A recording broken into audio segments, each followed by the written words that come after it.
Alright mphakathi sasemzansi kuzwide wasehluhluma umzukulu emantsha amnqobokazi ukide sebindi basa babaningi umuntu akanyanda kamakoti indukuzi abashazi ababhevula angikubingelele ngikunxusa ukuthi ungabe yaqala ungene kulolu hlelo wenza ukulungile ucinezela usubscribe njengoba wazi ukuthi sihamba umhlaba wonke la esuke sikwazi ukuthi sifinyelele khona namhlanje kuzwide wasehluhluwe ngiphansi endaweni yase Pietermaritzburg thiwa ise Hopewell mangaphosisi sihlezi ke sihambela abantu ngeenkinga eziningi ezahlukahlukene nangezinto eziningi ezinhle futhi ezahlukahlukene njengoba ngikutshela ukuthi namhlanje sila eMaritzburg kulo dadewethu isekhaya kubo la esikhona nje soxoxa kabanzi siza ukuthi dadewethu ubani wabani uzwe nokuthi sibekwa yini la sesami yaphila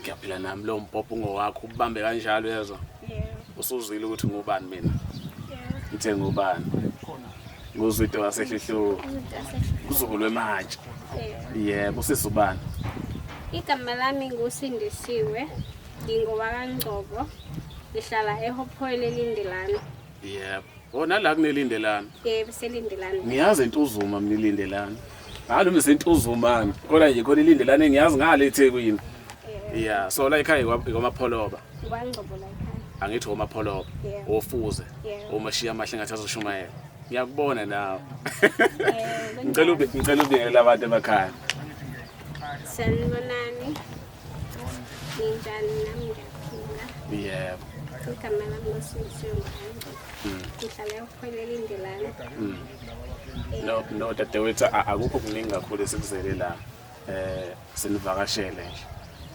siyabona ekhaya ukuthi sekhaya la indlu yasekhaya le so sifuna nje uzokwazi ngani ukuthi ningobani bakwabani niphila impilo kanjani mhlambe ukutshela umuntu osekhaya indlu osayibona kancane isimo la ekhaya nibhekene naso ungasichaza njengesimo esinjani si right asikho right nje sinjani isimo la ekhaya asikho right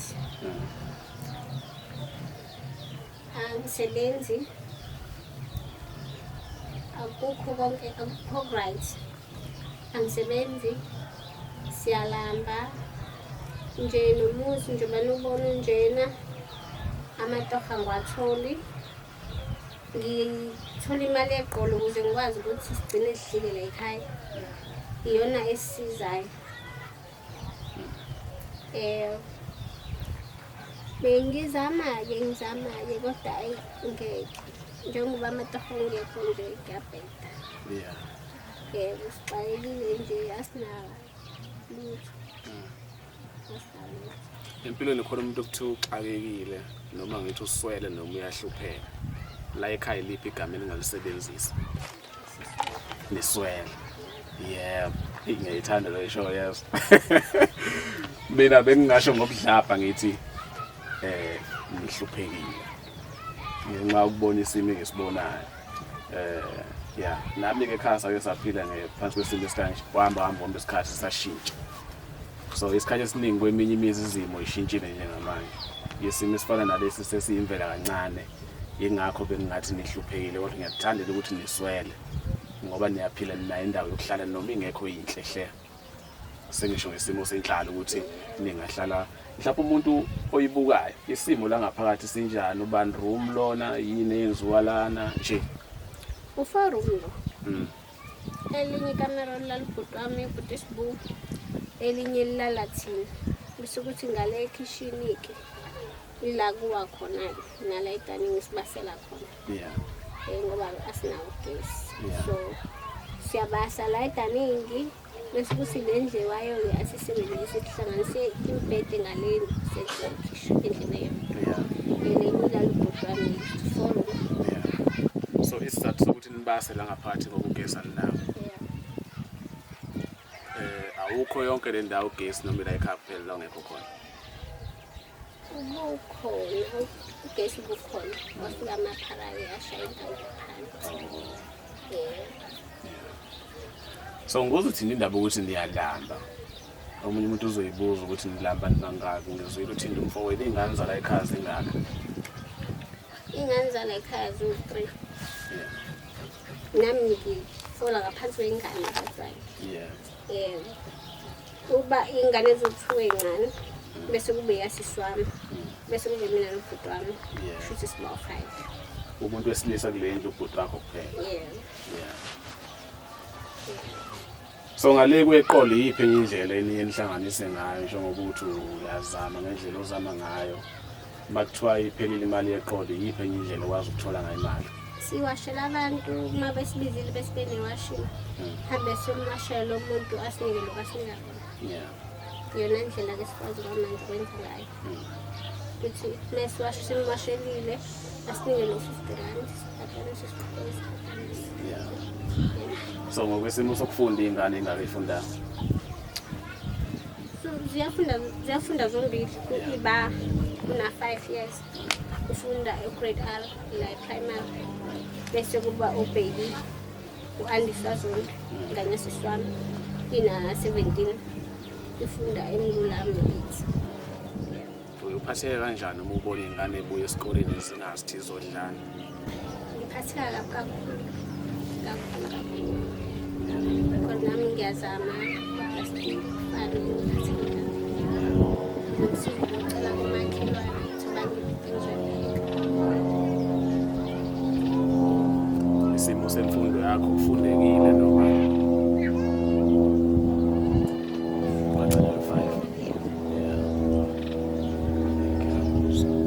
Umsebenzi ongakwazi ukuyenza umsebenzi edinga amandla njengoba usho ukuthi ukhanga uwashela abantu usho ukuthi ungabamba leyo msebenzi into ezokugqoke ngale ihamba kanjani isimo? Ngiyabheda nazo sesiphiwe thothile okuncane abanazo usondeza kanje lo mpopho lo asinazo. la lamakhamera wabonayo uzobona abantu abaningi abahlukahlukene mhlawumbe omunye uzomthinta inkinga yakho ukuyikhulumela nomuntu ngabheka ngala ubheke ngala uyikhulumele nomuntu ungayedwa ekhaya okubonayo ukuthi mhlawumbe ningafisa ukulekeleleka kephi mhlawumbe umsebenzi impahla zengane nje ushiye nenamba yakho ngathini uyicelela. Bengisacela ukubona le video ukuthi asisize angithole umsebenzi ngiphinde futhi ngithole n'ingubo zengane. Impahla asinayo inhloko endlini, ifenisha ayikho, imbhede ayikho lutho. Sicela usizo, siyacela umphakathi sicela usisizeni, siyacela. Okay, khuluma ngefenisha njengamanje. Omunye umuntu uzoyibuza ukuthi hayi ifenisha izongenaphi la? Kunomsebenzi engiwubonayo esandleni sami sokunxele omuhle. Nansi indlu. Amaroom amangaki lawa? Le ndlu yakhiwayo. 4 room. Usukaphi? Okay. Kwase kufikelani ngelanga. Wami please. Une-hardware la ngenhla. So wafika wabona isimo sethu wakhuluma nathi amthatha ehlala la nje.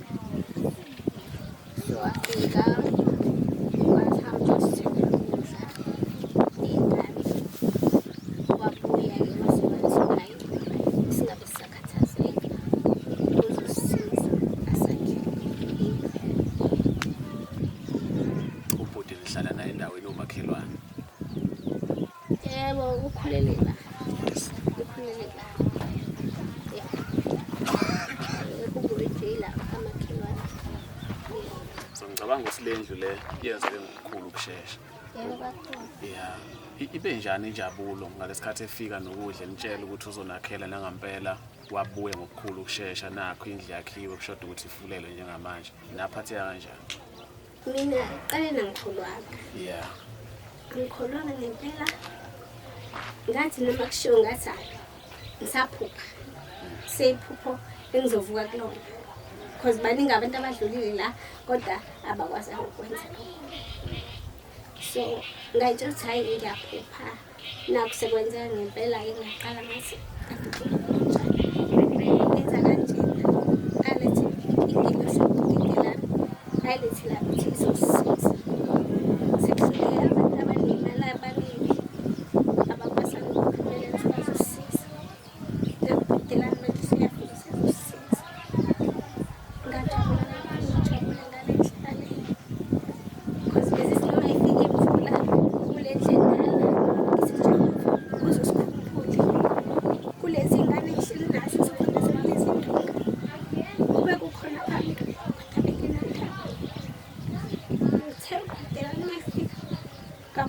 Jehova uyizwile umthandazo ungilethe njengengilosi. Ngijabule kakhulu ngoba ngizobhidela. Ngijabule umsebenzi. Ngiyakuzwa dadewethu. Engilibambayo ukuthi wawungakhona. Bathi ngenhlanhla leyo umfowethu uMkhize waba neqiniso. Namhlanje nazi indonga zikhona nizosuka endlini yodaka niye endlini yesitimu. 4 room. Okusho ukuthi namhlanje wena ungakhuluma ukuthi noma ubani umuntu olahlekelwe ithemba empilweni azi ukuthi uNkulunkulu ukhona ngoba ekugcineni nakho niphendulekile. Yebo noma ubani imithandazo uNkulunkulu uyayiphendula. Usebenzisa umuntu angene kumuntu amsebenzise ayosiza la kumele asize khona. uJehova mkhulu nize ningamkhohlwa. Namhlanje umthandazo yami uphendulekile. uNkulunkulu ungikhumbulile ukuthi nginengane ezophindezela udonga. Wabiza ubhutidelani ukuthi azongisiza. Ngiyabonga kakhulu. Okay. Ngikuhlalise ngamasibomu la. Ngiyayibona indlu. Yabo. Ngikuhlalise ngamasibomu. So ngithandele liphuzo luvezile lokuthi ngifisa ukuthola ifurniture. Ngicathi la iseHopewell elindelana. Ngathi baningi abantu la abanawo amandla ukuthi bangasiza. Ngicabanga ukuthi umfowethu umsebenzi akawenza umkhulu kakhulu.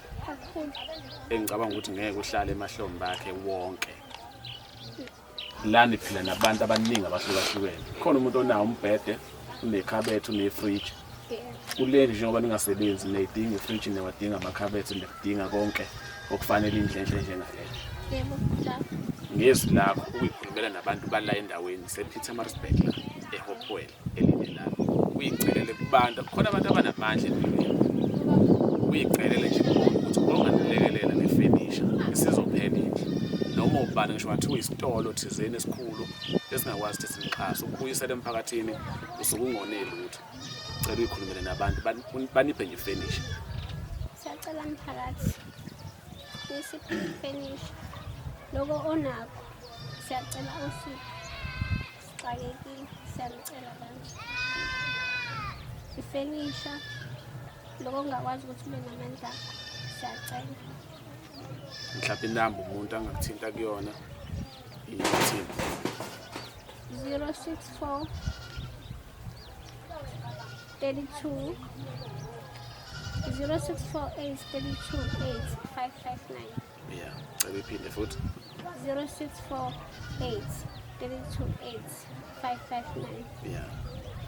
Alright, ngibona ukuthi production ndoba ngitshelile ukuthi sisePietermaritzburg endaweni ukuthi iseHopewell elindelana. Sidodadewethu la ekhaya kwaNgcobo uyachaza isimo kade baphila ngaphansi kwaso namanje basaphila ngaphansi kwaso ukuthi balala kule ndlu baningi kuyabaswa kule ndlu ugesi awukho kunezingane ziyafunda babhekene nenkinga ukuthi bayalamba akasebenzi ukhala ngomsebenzi okusho ukuthi la ukhona ungalekelela noma ngabe kuthiwa uhlobo lomsebenzi onalo uma nje umuhla azokwazi ukuthi abeke isinkwa etafuleni. Ngenhlanhla umfowethu wakhona la endaweni ubhuti uMkhize useyibakhele indlu ayikapheli kodwa kuyabonakala ukuthi izophela ngokukhulu kushesha. Ngicabanga ukuthi udadewethu bafethu ningamsiza ngomsebenzi into zasendlini akazokwazi ayifake endlini indlu iyona leni ibonayo sazoyibona nje molokhu ukuthi uqhubeka ubuka ivideo iyona indlu. So nami kuzinto wasendlini bafethu ngiyacela noma ubani ongalekelela umndeni la ekhaya awulekelele ngalokho akulekelela ukwenza umfowethu ukuthi azokwakha indlu kanje kuyinto enhle kakhulu kunye kayedwa la kakhona ubona ukuthi unawo amandla ukuthi angabuyisela emphakathini angalekelela uma usukusiza umuntu oswele usuke ungoneli lutho. Mhlawumbe uma ufisa ukufika la ekhaya wangithinta nami kwinamba yami 083 672283. Cela ukuyiphinda futhi 083 672283.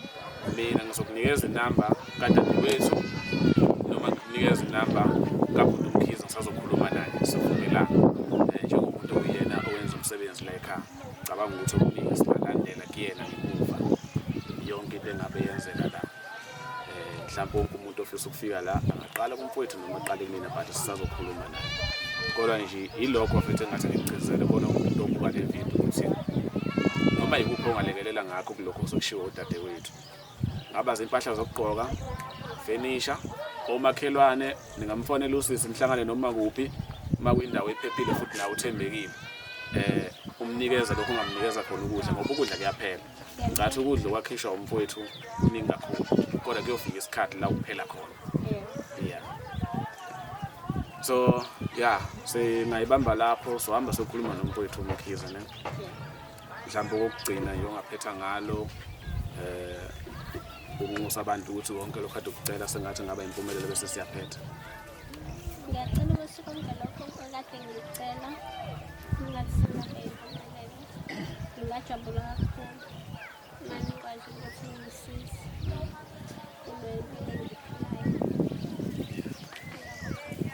singavala amazwi nje okubonga ongawabhekisa kumfowethu uMkhize nebusiso ongazehlisa phezulu kwempilo yakhe.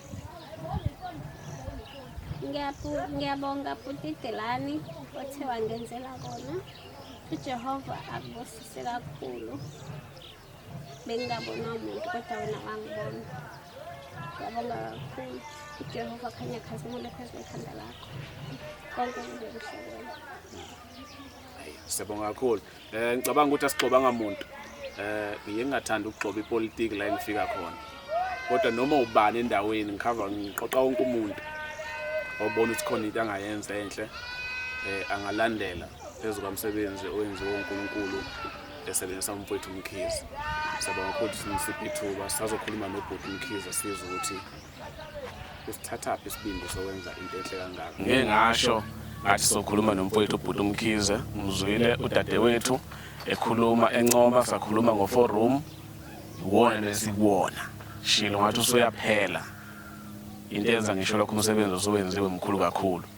Cela ukuthatha lo mbhobho ukuthi bese kumfowethu okwakho uma ukuthi uyaqala ungena kule channel lenza subscribe wenze sure ukuthi uyashare ivideo uphinde futhi uqhubeke nokusilandela kwezinye inkundla zokuxhumana uTikTok na Facebook usibamba @zwide_production. Uma usafisa nawe ngelinye ilanga sihlale nawe sikhulume kanje indaba ezinhle noma ezimbi ungasithinda ku-inbox wethu lapha kwi-Facebook na ku-TikTok noma usibambe ku-WhatsApp number yethu 083672288 iphinde futhi 083672288 noma ikuphi la usuku khona sobe sizofika sikhulume nawe. Namhlanje sihamba ngendaba ezinhle kakhulu sihamba ngomsebenzi omuhle kakhulu owenziwe umfowethu lo ubonayo abafowethu aba-editor abasazokuvezela wona wonke ngokuqhubeka kwevideo but wona lo engukhombayo isona sakhiwo lesi uye wabona indlu ngale kade sikhuluma ngayo udadewethu echaza ukuthi bahlala abaningi unomfowethu babasa khona baphekela khona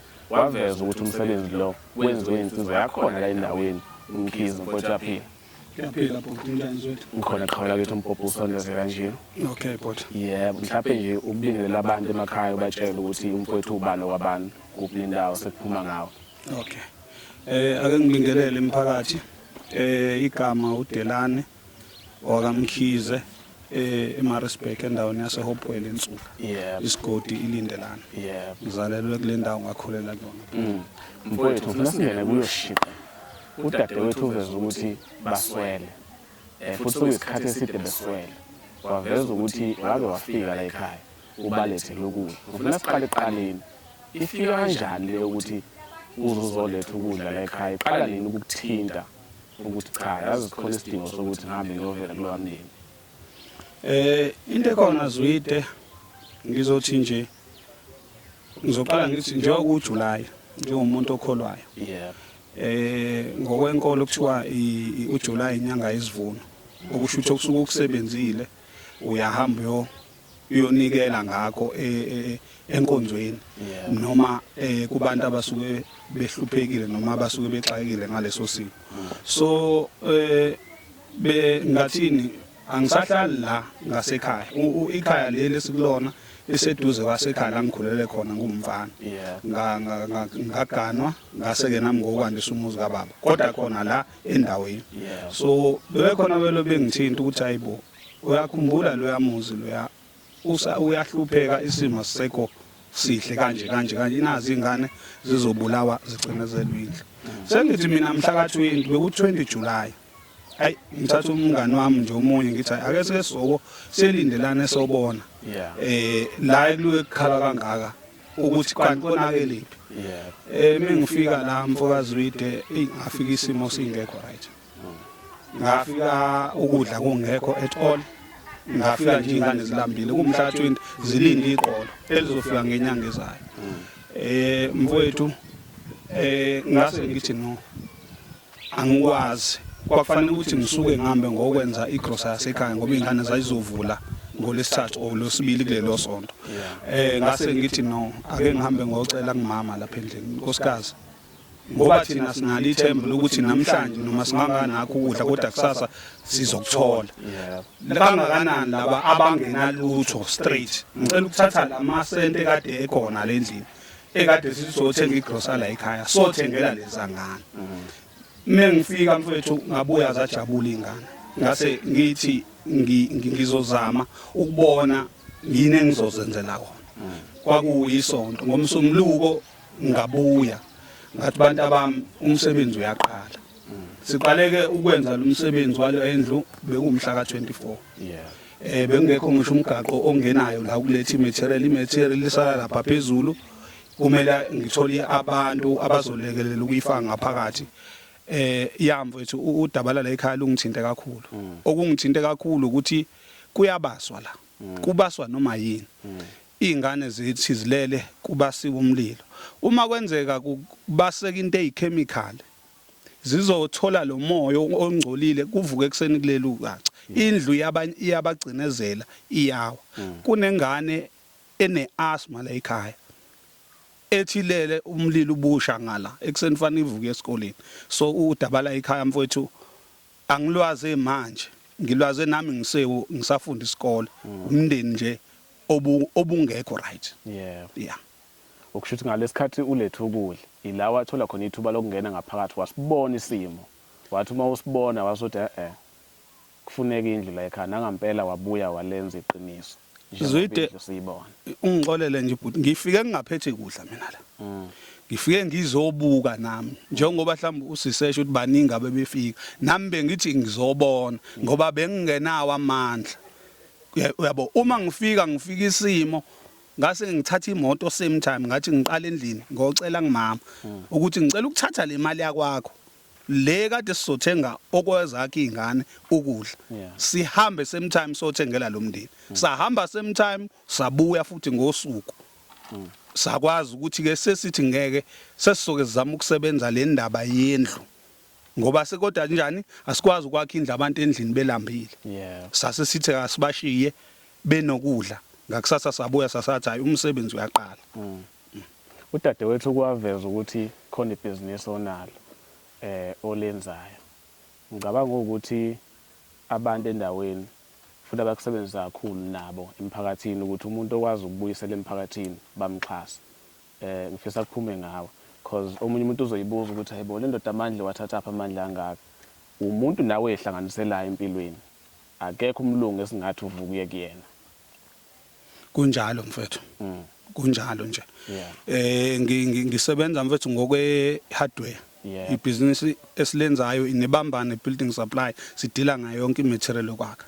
ngibuye futhi ngizidayisele imoto iwona umsebenzi nje esiphila ngawo mfowethu asingawuvalile mhlawumbe kunomuntu akazi ukuthi khona ihardware kodwa ke njengoba sumshilo mhlawumbe uzofikela uthando lokuthi azophasa mhlawumbe ama direction engawazi lamba ngakuvumela mfowethu ibizo ukuthi bangakuthinta kiphi namba mhlawumbe emena nomsebenzi hardware sifaka nendaba yemoto ukuthi umuntu ofuna ukubona imoto umsendele ithome mhlawumbe ku WhatsApp nje Zwide ibhizinisi mfowethu uma ungena ku Google uyathapha nje lapho uthi nibambane building suppliers izokuvezela idirection ikuvezela inamba yebhizinisi inamba u0733 105604 yase hardware direction leyo mase kuthi imoto siyatholakala mfethu ku page la ku TikTok uDMK Cars yonke imoto esuke sinazo zibonakala lapho mfowethu. Yebo. Okusho uma ufuna ukubona imoto noma yipi imoto ongasuyicabanga ungayithola ukungena epagini likaMfowethu akaqeda kulisho ukwazi ukuthi ubheke ukuthi iziphi imoto esuke zikhona ngaleso sikhathi. Mfowethu umsebenzi owenzela ekhaya mkhulu kakhulu. Kuzoba nombuzo mhlawumbe nakumakhelwane abanye abaswele nomunye athi Mfowethu umkhize singambona nendaweni aphinde futhi ekwenza into enhle efana nale noma mhlawumbe kwezinye indawo. Khona izinto ezinhle singaphinde sibone uzenza. Lapho mfokazi Zwide ngiyakuthembisa bhuti. Bekuyisifiso sami ngendlela engikhuliswe kahle ngaye abazali bami abangasekho emhlabeni. Kodwa ngase ngithi angikwazi ngelinye ilanga ukubonakala ngosizo uZwide ehluhluwe noma ngibonakala ngosizwa eMnambithi esimene esisuke sikhona ngoba abantu bayahlupheka Zwide. Kodwa ngasekhaya ngishiya umakhelwane. iBhayibheli lithi thanda umakhelwane wakho njengoba uzithanda wena. So angikwazi ukubonakala ngosizo ehluhluwe kukhona abantu abasahlupheka ngalolu hlobo. So Zwide ngiyathembisa bhuti ukuthi ngisazobonakala ngisiza la ngingakwazi ukusiza khona. Ngingabheke inzuzo, ngingabheke lutho, kodwa kubalekile mfowethu. Ngibonga ukukhuliswa abazali ngendlela eright. So namhlanje indlela engisiza ngayo nengilekelela ngayo kuyimthandazo yabo. Bona abangasakwazi ukuthi banje njani bayi-enjoye ngoba basekho sebendelele kweliphakade. Mfowethu ngibamba amazwi ethu ubonga ukukhuliswa abazali. Ukusho ukuthi umuntu ongabazi abazali bakho uyababona la kuwena. Ongabazi abafowenu uyababona la kuwena. Mhlawumbe mina ngaphinde ngiphakamise ekaSqueeze. Bambala abantu besifazane ukuthi umuntu abangikwenza into enhle bavumelane naleyo. But la ekhaya ngibuka umsebenzi owenzile. What you report uSqueeze awavuma yonke into. Engakusho nje bafowethu ukuthi nabanye sengathi bangafika iphethini empilweni zoMfowethu. Sike sibone nakwezinye indawo abantu bazenza bese futhi uzowehlisa isibusiso. Konke okwenzayo sengathi ngakhanya kumelele okwenzela khulu kakhulu. Nje indeni wakho khanye yonke into. Ngicela noSqueeze mhlawumbe uzoyibona le video siyabonga kakhulu Sikoni.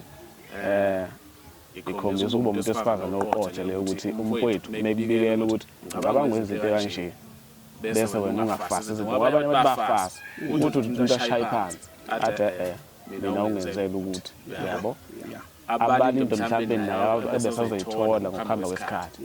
So yilokho mhlawumbe Mfowethu amazi okuphetha ukukhuluma nabantu abanamabhizinisi ahlukahlukene mancane noma makhulu ukubatshela nje ukubaluleka kokupha noma ukulekelela umphakathi sesiphethe.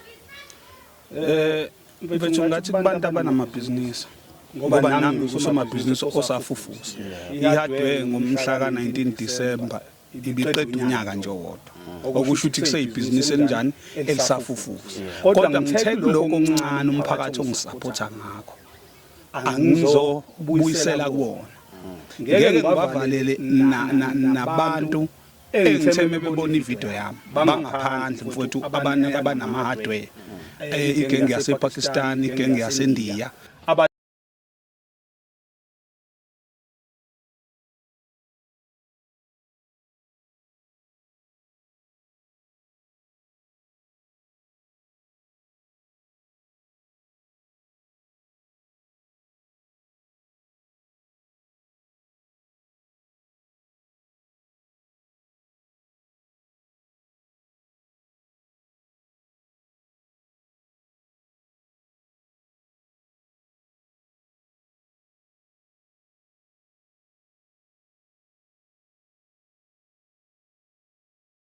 Akhiphe kulona le mali engekho ngoba ebhizinisini mfethu yenzeka imali ingenzeki. Uphathwe istress ungalali kodwa ekugcineni buyisela kubantu uthi ngiyabonga ukuthi lokho okuncane ninginike kona yikona nami engobonga ngakho ngosiza abangenalutho. Yebo. Okay.